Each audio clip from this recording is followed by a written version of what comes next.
India Pakistan என்ற டைட்டிலே ஒரு கேட்கும் போதே கான்ட்ரவர்சியாக இருக்குங்க, என்ன இதுன்னு சொல்கிறவங்களுக்குலாம். It's a very light hearted family entertainer. இந்த summer May 8th we are releasing it. ஸோ நிச்சயம் நீங்கள் எல்லாம் உங்களுடைய சப்போர்ட்டை எங்களுக்கு கொடுக்கணும். எனக்கு தெரிஞ்சு இந்த படத்தில் நடிச்சுக்கு நிறைய பேரை நான் மீட் பண்ணது கூட இல்லை. I think lot of the artist, but ஃபோனில் பேசி we've done everything. அவங்க எல்லாருக்கும் இந்த மேடையில் நான் நன்றி சொல்லிக்கிறேன். தேங்க்யூ. இந்த படத்தை வந்து இது வரைக்கும் பண்ணி முடிச்சிட்டோம் பெஸ்ட்டாக. இதுக்கப்புறம் எப்படி போய் சேர்க்கறது அந்த பாட்டை பற்றி நான் கவலையே படல. ஏன்னா என்னோடய நண்பர் சரவணன் சார் இந்த படத்தில் இருக்காங்க. குறுகிய காலத்தில் வந்து தன்னோட நேர்மையாலையும் உழைப்பாலையும் நல்ல ஒரு டிஸ்ட்ரிபியூட்டர்னு சொல்லிட்டு சினிமா சர்க்கிளில் பேர் வாங்கிட்டு இருக்காங்க. அவங்க கண்டிப்பாக ரொம்ப பொறுப்பாக சேர்த்துவாங்கன்ற கவலையே அதை பற்றி இப்போ கவலைப்படாமல் நான் அடுத்த படத்தை ஒர்க் பண்ணிகிட்ருக்கேன். இத்தனையும் நான் பண்ணுறேன்னா அதுக்கு முக்கியமான காரணம் வந்து என் மனைவி எனக்கு கொடுத்த எமோஷ்னல் சப்போர்ட். குடும்பத்தை பற்றி நான் எந்த விதமான நினைப்பும் கவலையும் எனக்கு கிடையாது. ரொம்ப சப்போர்ட்டாக இருந்து எனக்கு வந்து ஒரு பேக் போன் நீப்பட்டு. ஸோ பல மேடையில் சொல்லியிருக்கேன், இன்னும் 1000 மேடையில் சொன்னாலும் தப்பு இல்லை. ஏன்னா fact. Thank you so much. India Pakistan வந்து எனக்கு தமிழில் டெபியூ மூவி. ரொம்ப ரொம்ப சந்தோஷமாக இருக்குது. ஏன்னா sharing screen space with all these wonderful people is a great opportunity first movie la. And இந்த மூவி வந்து out and out comedy. May 8th release ஆகும்போது. அண்ட் ஆல்சோ இப்போது சாங் விஷுவல்ஸ் பார்த்தீங்க. I hope all you people will like it. Please bless us. Thank you. அது எந்த தரமான படத்தை எடுக்கிறது இன்றைக்கி பெருசு இல்லை. இப்போல்லாம் எப்படி இருக்குன்னா, நான் ஒரு கட்டத்தில் ஒரு மீட்டிங்கில் கூட பேசினேன். அந்த மீட்டிங்கில் என்ன பேசினேன்னா, ஒரு படம் போகிறேன், தேட்டருக்கு போய் படம் டைட்டில் ஆரம்பிக்கிறது, அப்படியே படம் ஓடிட்டே இருக்குது. இன்டர்வல் விடுறாங்க, வெளியே போய் காஃபி சாப்பிட்டுட்டு திருப்பி வந்தால் திருப்பி டைட்டில் போடுறாங்க. என்னப்பா டைட்டில் திருப்பி வருது அப்படின்னு கேட்டேன். நீங்கள் பார்த்த படத்தை தூக்கிட்டோம், இது வேறு படம்ன்றாங்க.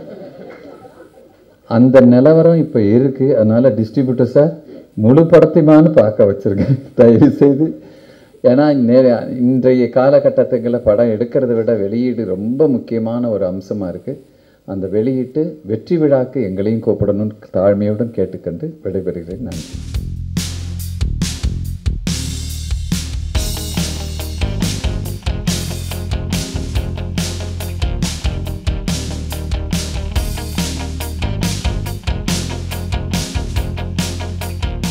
இந்த இந்தியா பாகிஸ்தான் டீமுங்கிறதே வந்து மொத்தமாக ஒரு ஜாலியான ஒரு டீம். தம்பி விஜய் அவர்கள், ஆனந்த் அவர்கள் வந்து எங்கிட்ட கதை சொல்ல முடியும், இந்த மாதிரி விஜய் ஆண்டனி சாருக்காக ஒரு படம் ஒன்று பண்ணுறேன் சார், நீங்கள் பண்ணணும் அப்படின்னு சொன்னாங்க. அதுதான் இந்த சாமி பிள்ளை மருதுன்ற கேரக்டர். ரொம்ப அற்புதமான ஒரு கேரக்டர். இதில் எனக்கு கூடுதல் சந்தோஷம் என்னென்னு கேட்டிங்கன்னாக்கா, ஒரு அற்புதமான ஒரு மனிதரை, விஜய் ஆண்டனி அவர்களை எனக்கு அறிமுகப்படுத்தி எனக்கு வந்து இந்த படத்தில் நடிப்பதற்கு வாய்ப்பு கொடுத்த ஆனந்த் அவர்களுக்கும் மற்றும் இந்த டீமுக்கும், எங்கள் கூட நடித்த எனக்கு எதிராளியாக நடிச்சிருந்தாலும் நம்ம பங்காளி தம்பி பசுபதி அவர்களுக்கும், அப்புறமா வந்து ஜெகன் அவர்களுக்கும், மற்றும் அழகு அப்படின்னு அவருக்கு ஒரு கேரக்டர் கொடுத்துருந்தாங்க. நல்லவேளை அந்த கேரக்டர் எனக்கு கொடுத்துருந்தாங்க. அந்த கேரக்டரே தப்பாக இருந்திருக்கும். அழகுக்கு அதுக்கு சம்மந்தம் இல்லாமல் போயிருந்திருக்கும். அவருக்கும் விஜய் ஆண்டனி அவர்களுக்கும். இப்போ நாய் கடிச்சது சொன்னாங்க. நாய் கடிச்சதை பற்றி நாயை பற்றி ஏதாவது சொன்னால் எங்கள் மாமா நரேந்திரன் அவர்களுக்கு ரொம்ப கோவம் வரும். அவர் ஒரு 10 நாய் வீட்டில் வளர்த்துக்கிட்டு இருக்கிறாரு. அது திடீர்னு டென்ஷன் ஆகிடுச்சு. அது பேய் பிடிச்ச மாதிரி ஆடவும் நாய் கடிச்சிருச்சு, நாய் கடிச்சிருச்சுன்னு வச்சுக்குவோம். அவ்வளோதான், வேறு ஒன்றும் இல்லை. மற்றபடி இந்த படம் வந்து ரொம்ப ஜாலியாக எடுக்கப்பட்ட நல்ல கருத்தாழமிக்க காமெடியான ஒரு படம். இந்தியா பாகிஸ்தான் எல்லா வீட்லேயும் வந்து இந்தியா பாகிஸ்தான் நிச்சயமாக இருக்கும் ஏதாவது ஒரு கட்டத்தில். அந்த மாதிரியான ஒரு படம். படத்தை பாருங்கள், ரசியுங்கள், வெற்றி படமாக்குங்கள் அப்படின்னு உங்கள் எல்லாரையும் கேட்டுக்கிறேன். வெற்றி படமாக்க வேண்டியது ஊடக நண்பர்கள் கையில் இருக்குது, பொதுமக்கள் கையில் இருக்குது. எல்லோருக்கும் என்னுடைய மாலை வணக்கங்கள். ஆண்டவன் எல்லோரையும் ஆசீர்வதிக்கட்டும். நன்றி, வணக்கம். ஒரு ஃபுல் அண்ட் ஃபுல் பக்கா ஃபேமிலி என்டர்டைனராக பண்ணியிருக்கேன்.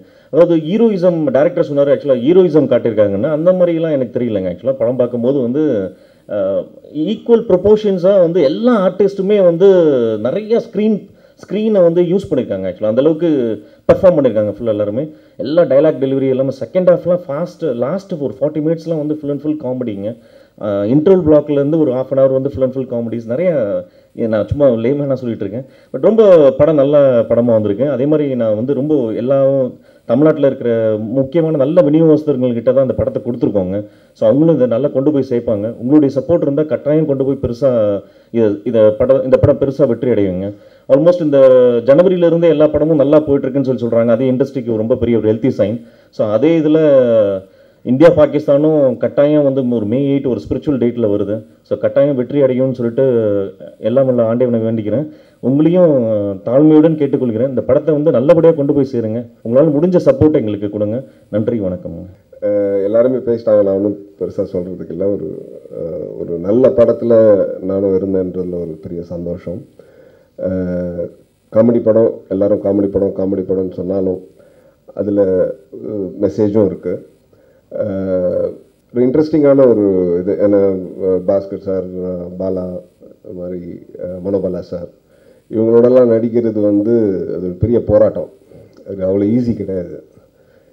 பாதி நேரம் அவங்க கூட உட்காந்து சிரிச்சுக்கிட்டு இருக்கு தான் டைம் இருக்குமே தவிர நடிக்கிறதுக்கே டைம் இருக்காது. ஏன்னா அந்தளவுக்கு ஏதாவது ஒரு கதை சொல்லி ஏதாவது ஒன்று பண்ணிகிட்டே இருப்பாங்க, சீனே மறந்துடுவோம். ஸோ அந்தளவுக்கு ஒரு நல்ல ஒரு ஃபேமிலி அவுட்டிங் மாதிரி இருந்தது ஷூட்டிங்கு. அப்புறம் விஜய் சார், ஹீரோயின், எல்லாரையும் சொல்ல வேண்டியதில்லை. ரொம்ப நல்லா பண்ணியிருக்காங்க. சாங்ஸ் பார்த்துருப்பீங்க, ரொம்ப இன்ட்ரெஸ்டிங்காக வந்திருக்கு. ஸோ வெற்றி படமாக இருக்கணும், உங்கள் கையில் தான் இருக்குது. நிறைய